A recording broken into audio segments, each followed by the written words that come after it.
Ladies and gentlemen, Macworld.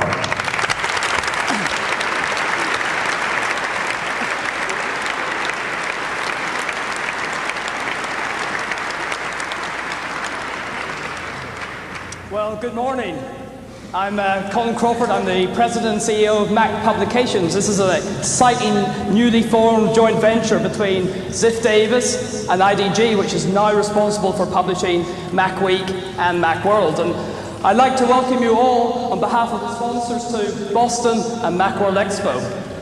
You know, more than any other computer company, Apple continues to attract a great deal of media attention, and today is no exception. For me, and I expect for many of you, the last year in the Mac market has felt like being a bit on an emotional roller coaster.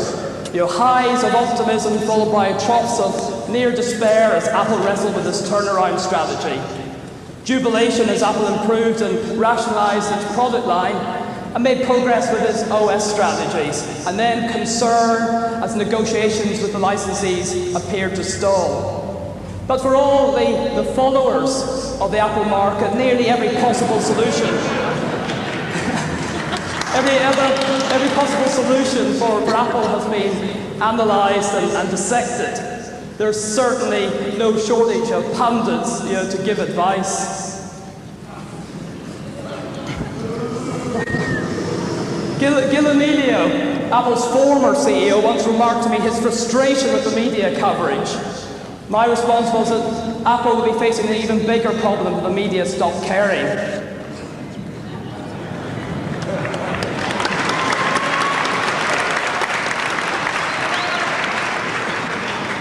Despite all the issues and problems of the past couple of years, the passion and loyalty remain. People want the Apple Macintosh market to be successful and return to a state of sustained profitability and growth. Today, I'm going to spare you my solutions for Apple, though having been in this market for over a decade, I've certainly some strong views. It's much more important that we all hear a vision for the Macintosh platform from Apple and other senior executives in the industry. What are future plans for hardware and software? What will persuade independent software and hardware vendors that the Apple market represents a solid business opportunity?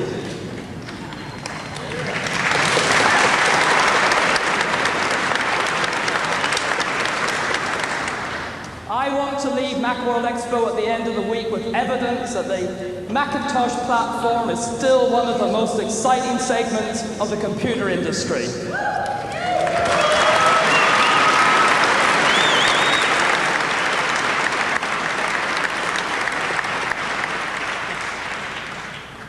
I want my belief reinforced that the Macintosh platform is not just relevant in today's marketplace, but the leading edge of technology. And to start us off in the right direction is an individual who really needs little introduction.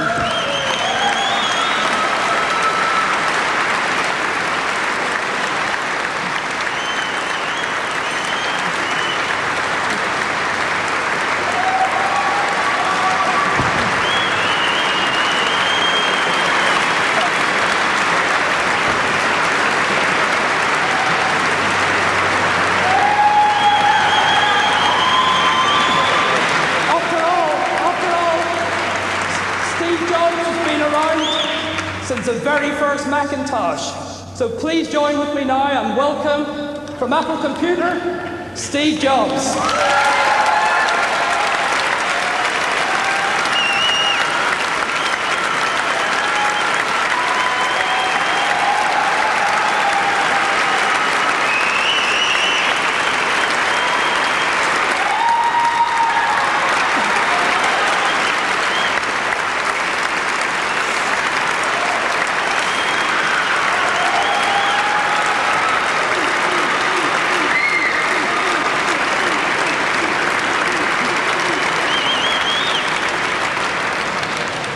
Thank you very much for that warm welcome.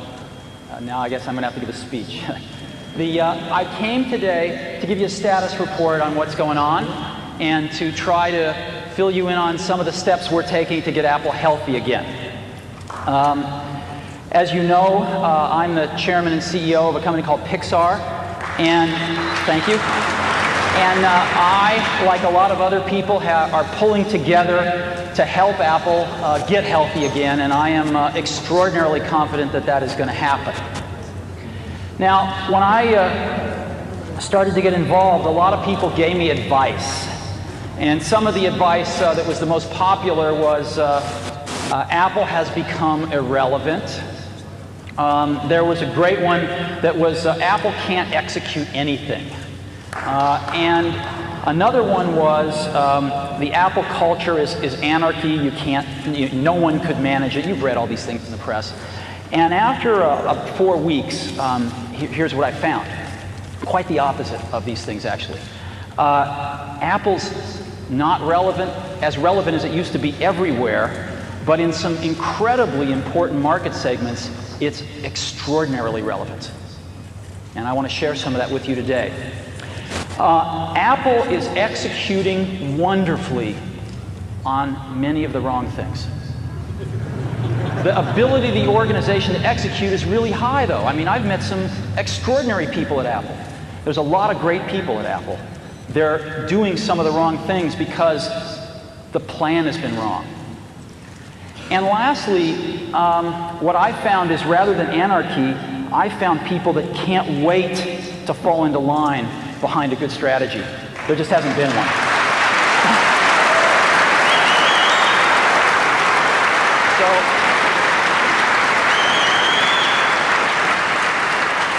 What I see is the makings of a very healthy company with some extraordinarily talented people who are still just as passionate and committed to the dream of computing as they ever were, that need to come together and get a great plan and then start to execute it, and that's exactly what's been happening over the last 4 weeks.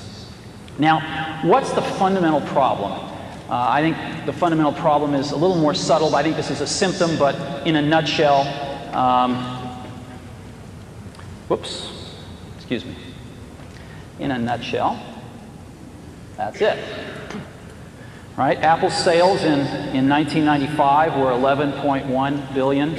In 96, they were 9.5 billion, and in this year they'll be, 7 billion plus or minus a little bit. That's the problem, or the symptom, depending on how you look at it. And that needs to be stabilized and turned around, and people are working very hard to do that. So what are some beginning steps that we're going to take? One of the first ones has to be to start at the top. Apple's done a lot of change at the bottom, and I think this change needs to start at the top with the board of directors. Focus on relevance. Apple needs to find where it is still incredibly relevant and focus on those areas. It needs to figure out what its core assets are and invest more in them. Apple has neglected its core assets for a while.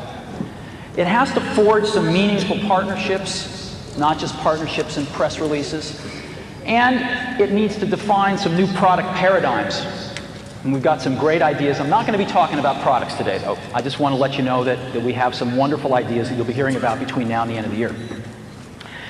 So let's talk about some of these. Board of directors. Apple had a very decent group of people as their board of directors. They worked very, very hard for Apple. But I think with Apple in the situation it finds itself, it was time for a change. And the directors agreed with that. We have put together a new board of directors that I would like to announce to you today. There are 2 members of the prior board that we are extremely pleased are going to stay on the new board. The first of those is Ed Woolard. Ed is the chairman and former CEO of DuPont. I've gotten to know Ed over the last several weeks, and I think he's terrific and has provided a tremendous amount of leadership during this very critical time for Apple. Next is Gareth Chang. Gareth is the president of Hughes International. Again, he's been on the Apple board for a short while, and Gareth brings a tremendous international experience to Apple, in particular in Asia, which is a very important market and a high-growth market for Apple. And then we're going to add 4 new board members. The rest of the prior board has resigned, and we're going to add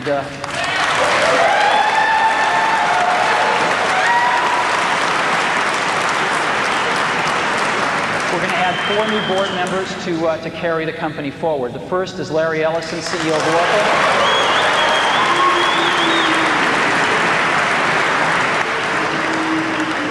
I hope that wasn't a boo I'm hearing. Larry started Oracle in his garage about a year after we started Apple. It's grown to be the 2nd largest software company in the world. We would like to do a lot more in terms of software, and we thought having some software industry expertise would be a good idea on the board. Second board member, Jerry York, former CFO of IBM and Chrysler.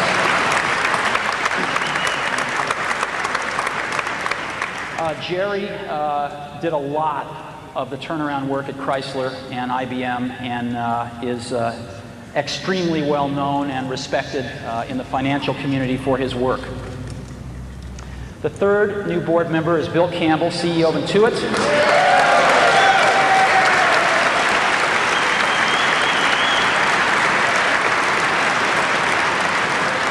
Bill, in addition to being CEO of Intuit, was formerly the Vice President of Sales and Marketing for Apple during some of its heyday, and also ran Claris, and is very familiar with some of the successes and some of the failures that Apple has had, and I think it'll be an extremely good board member. And lastly, I am joining the board as well.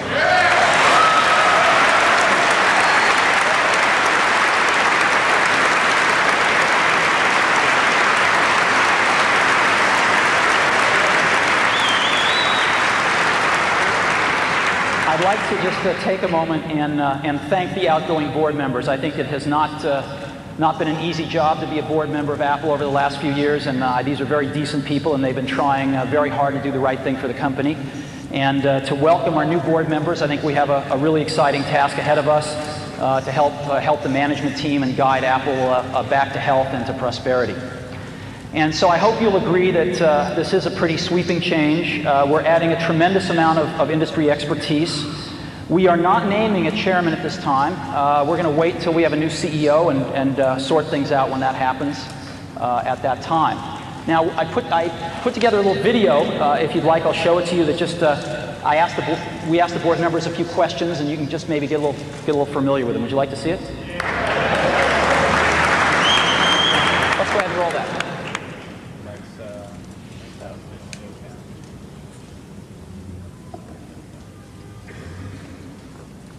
The old board has been associated with the past, and the past has been failure. The new board brings hope.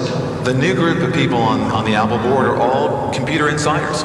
We've all been in the computer industry. Everyone knows that the computer industry changes at the speed of light. Now we have people who clearly can help us articulate and understand where the niches are, where Apple can compete and successfully win.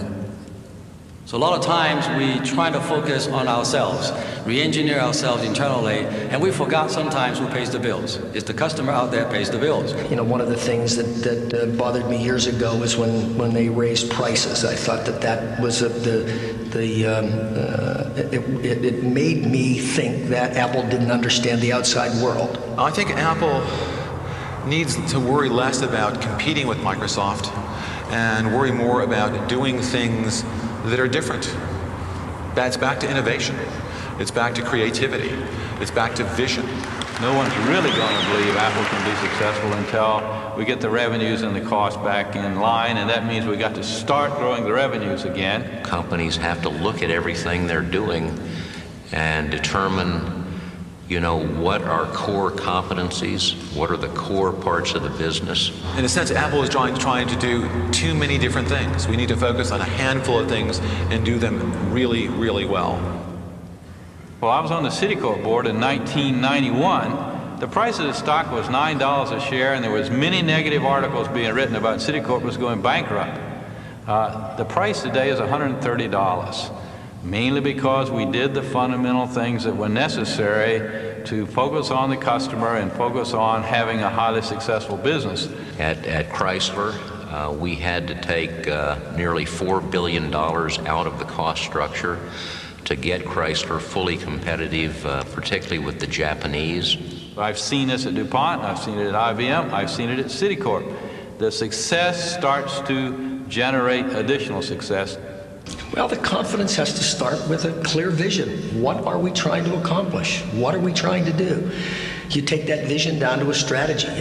People have to look at it and say, yes, they can do that. When a company lacks the energy, you can't do anything to the company. So I think with Steve and the new board members, first thing we need to do is inject tremendous amount of new energy, new thoughts. Apple has very strong positions in two market segments. First, education, and secondly, creative content. What other computer system has 20 to 25 million loyal, enthusiastic, committed users?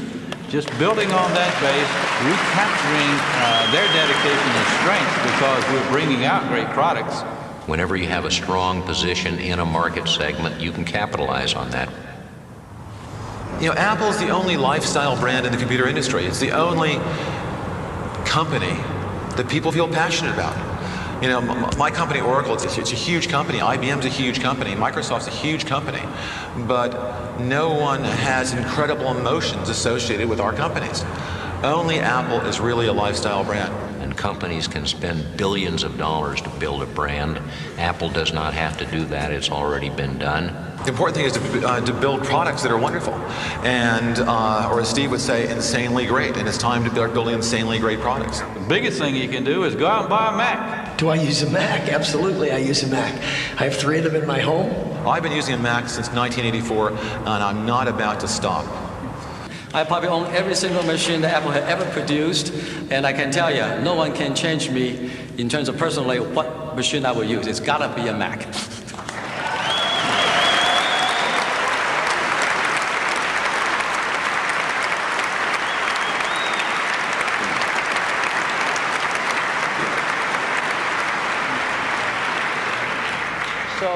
As you can see, this is a pretty diverse group of people, a lot of deep industry expertise who come together to say, hey, this world's a lot better place with a healthy Apple computer in it. Okay, next, market focus. Yeah, I can't get anyone to tell me the definitive market share number for Apple, but it's around 7% from all I can gather. And the question is, where is Apple relevant? Where is Apple still the dominant player? Which market segments? And there are 2. The first one I call creative content. It's publishing, design, pre-press, etc. It's creative professionals using computers. And what's interesting is Apple is still the dominant market leader for creative professionals. By far. It's like 80% of the computers used in advertising and graphic arts, design, pre-press, all Macintoshes. And 64% is the best number I could find. 64% of all internet websites are created using a Mac. It's amazing.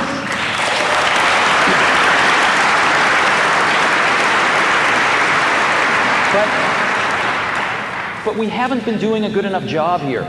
As an example, there is something like 10 to 15% of Mac sales which can be traced directly back to people using Adobe Photoshop as their power app, right?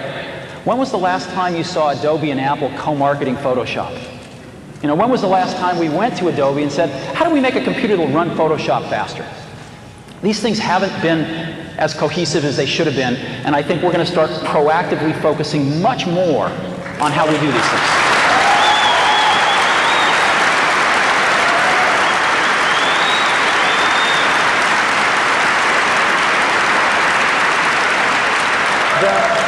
The second market is one that's very close to my heart, is education. Apple put the first computers in education. Apple did it again with the Macintosh. And Apple is still the dominant leader in education. Now, I'm going to ask you a question. Who is the largest education company in the world? Who's the largest education company in the world?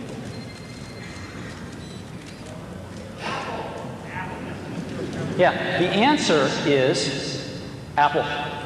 Apple is the single largest education supplier in the world. Okay, supplier to education in the world. Single largest education company in the world. Now, I've asked 100 people at Apple this, and only 2 have thought of Apple. It's incredible, the position Apple still has in education. 60% of all computers in education are Apple's. 64% of computers teachers use are Apple's. It's a $2 to $2.5 billion business for Apple every year. What an incredible foundation to build off of. What an incredible legacy to build off of. And so you're going to see Apple proactively focusing much more on these 2 markets where it is very relevant, and both of these markets are growing over at 20% a year. Now, Apple's share is shrinking in these markets slowly, but I think you're going to see that stabilize and turn around, and you're going to see Apple grow with these markets because it's going to do a much better job of focusing where its relevance is and where its legacies lie.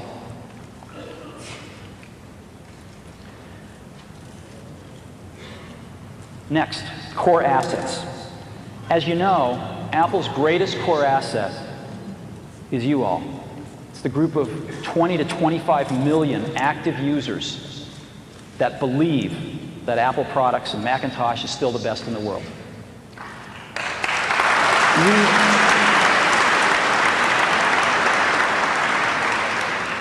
I don't think we've been doing a good enough job taking care of you. Have you called I've called the support lines myself.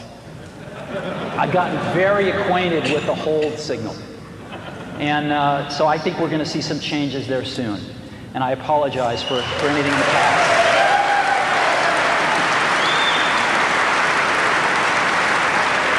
But what I want to do right now is get a little more analytical.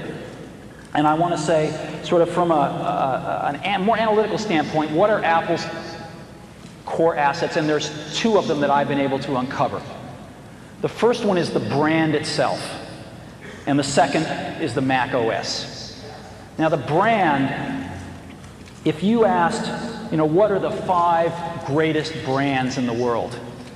If you went out and you asked professionals this question, I think Nike would be on everybody's list, Coca-Cola would be on everybody's list, Disney would be on everybody's list, and Apple would be on everybody's list.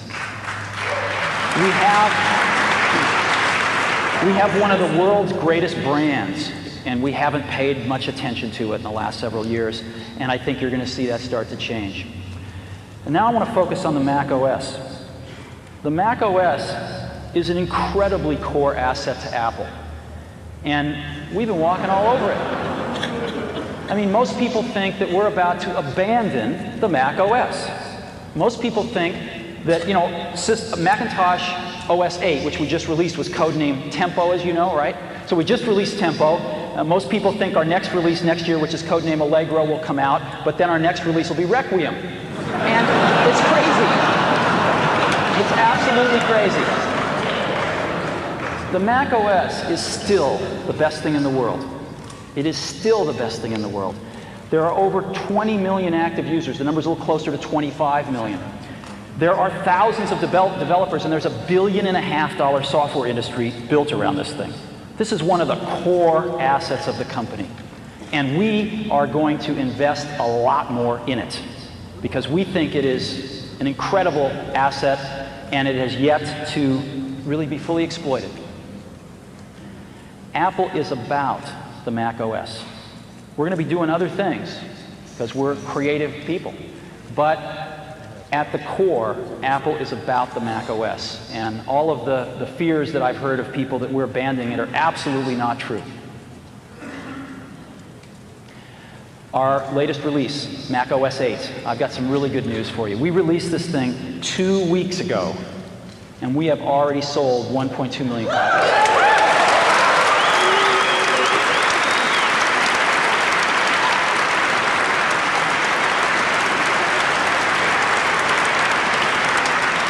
That's 4 times greater than what our forecast was. So we're scrambling to ship everything, and if it takes a little bit to get yours, please, I apologize for that, but we are scrambling. And this number's going up. I mean, it shows no sign of abating. So things are going very well with OS 8.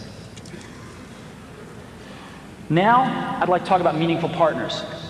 Apple lives in an ecosystem, and It needs help from other partners. It needs to help other partners. And relationships that are destructive don't help anybody in this industry as it is today. So during the last several weeks, we have looked at some of the relationships, and one has stood out as a relationship that hasn't been going so well, but had the potential, I think, to be great for both companies. And I'd like to announce one of our first partnerships today, a very, very meaningful one, and that is one with Microsoft.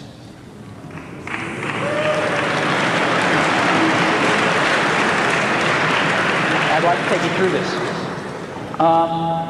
The discussions actually began because there were some patent disputes. And rather than, I know, rather than repeating history, I'm extremely proud of both companies that they have resolved these differences in a very, very professional way. And this has led, I think, to an overall relationship that we're announcing today that's got several parts to it, and we're extremely excited about.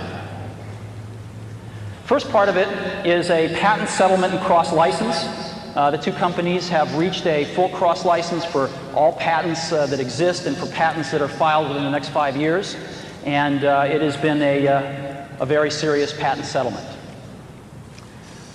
The second part of this is Microsoft is committing to release Microsoft Office on Macintosh for the next 5 years.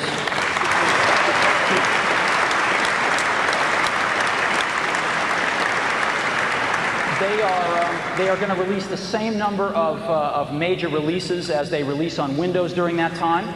Their first release is they're going to target to have it out near the end of the year. It might slip a few months into next year, but they're working real hard on it, and it looks very, very good. Next, we have taken a look at browsers out there, and Apple has decided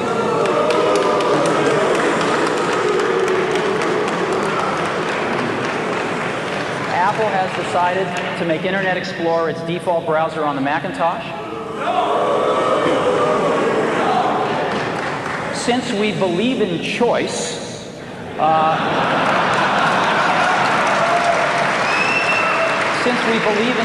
we're going to be shipping other Internet browsers as well on the Macintosh, and the user can, of course, change their default should they choose to. But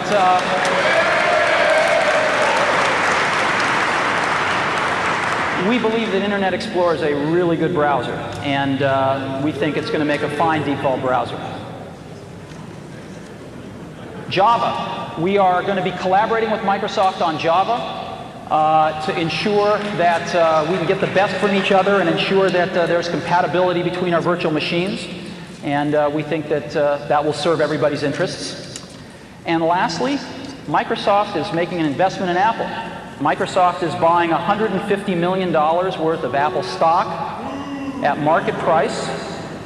It is non-voting shares, and they've agreed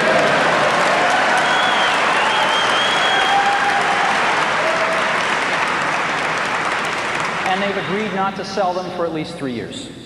So what this means is that Microsoft is going to be part of the game with us as we restore this company back to health, have a vested interest in that stock price going up.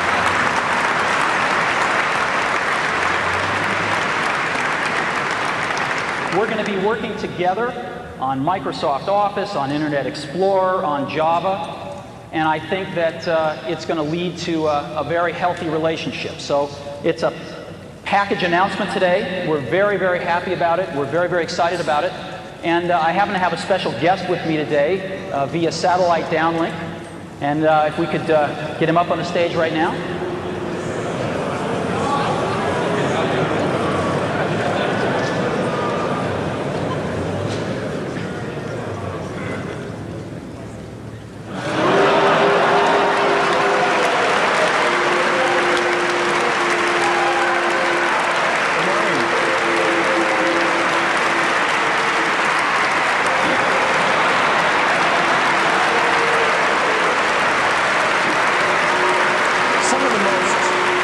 exciting work that I've done in my career has been the work that I've done with Steve on the Macintosh. Whether it's the first introduction or doing products like Mac Excel, these have been major milestones. And it's very exciting to renew our commitment to the Macintosh. We have over 8 million customers using Microsoft software on the Macintosh. We make it very easy for people to use Macintosh to take their documents and work with all kinds of machines. We're very excited about the new release we're building. This is called Mac Office 98. We do expect to get it out by the end of this year. And we've got some real exciting features. It's a product that's going to require no setup. It's going to be an easy transition from people in the past. And I think it's going to really set a new benchmark for doing a good job with performance and exploiting unique Mac features. In many ways, it's more advanced than what we've done on the Windows platform. We're also excited about Internet Explorer. And we've got a very dedicated team that's down in California that works on that product. And the code is really specially developed for the Macintosh. It's not just a port of what we've done in the Windows environment. And so we're pleased to be supporting Apple. We think Apple makes a huge contribution to the computer industry. We think it's going to be a lot of fun helping out, and we look forward to the feedback from all of you as we move forward doing more Macintosh software. Thanks.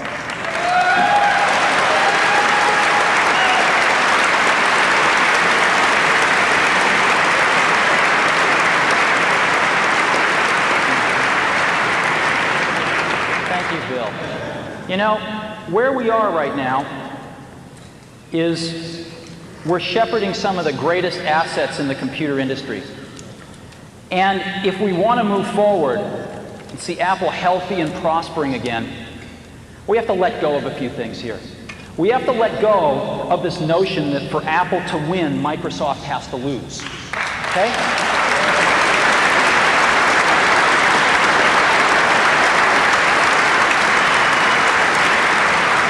We have to embrace a notion that for Apple to win, Apple has to do a really good job. And if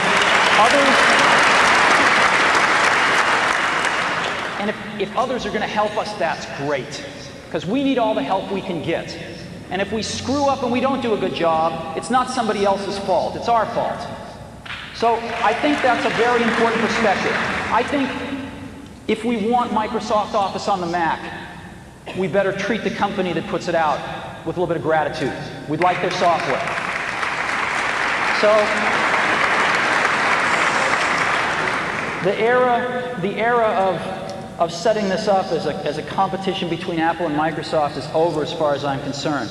This is about getting Apple healthy, and this is about Apple being able to make incredibly great contributions to the industry to get healthy and prosper again.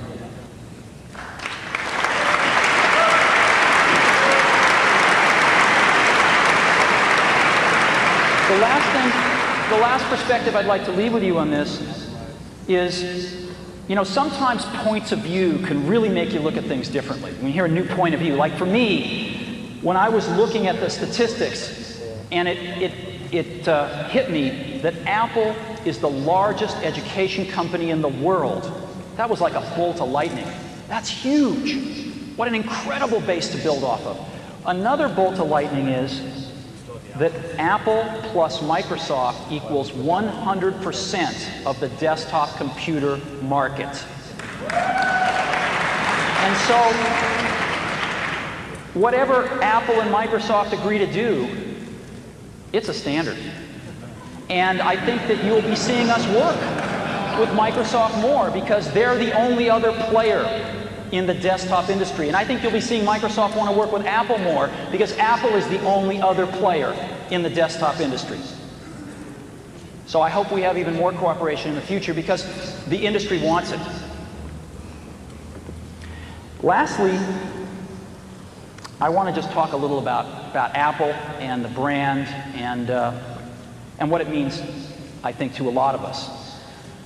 You know, I think you always had to be a little different to buy an Apple computer. When we shipped the Apple II, You had to think different about computers. I mean, computers were these things you saw in movies. They occupied giant rooms. They weren't these things you had on your desktop. You had to think differently because there wasn't any software at the beginning. You had to think differently when a first computer arrived at a school where there had never been one before, and it was an Apple II.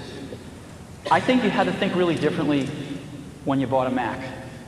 It was a totally different computer, worked in a totally different way, used a totally different part of your brain. And it opened up a computer world for a lot of people who thought differently. You were buying a computer with an installed base of 1. You had to think differently to do that. And I think you still have to think differently to buy an Apple computer. And I think the people that do buy them do think differently, and they are the creative spirits in this world.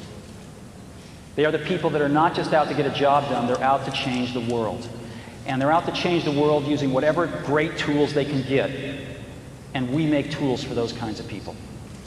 So hopefully, what you've seen here today are some beginning steps that give you some confidence that we too are going to think differently and serve the people that have been buying our products since the beginning. Because a lot of times people think they're crazy, but in that craziness we see genius, and those are the people we're making tools for. Thank you very much.